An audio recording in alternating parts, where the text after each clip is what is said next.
వినాయకుడిని ఎందుకు నిమజ్జనం చేస్తారో తెలుసా? తాను చెబుతూ ఉంటే మహాభారతాన్ని రాయమని వ్యాసుడు గణపతిని ప్రార్థించాడు.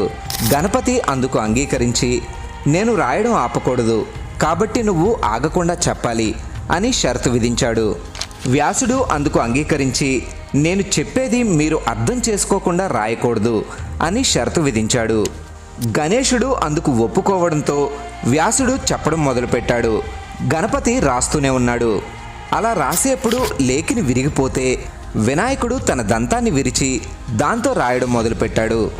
ఇంకో 10 రోజుల్లో భారతం రాయడం పూర్తవుతుంది అనగా విశ్రాంతి లేకుండా రాయడం వల్ల వినాయకుడి ఒళ్ళు విపరీతంగా వేడెక్కి ఆయన ఒంటి నుండి పొగలు రావడం మొదలైంది.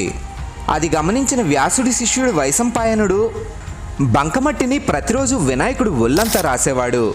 అలా 9 రోజులు గడిచాక 10వ రోజు మహాభారతం రాయడం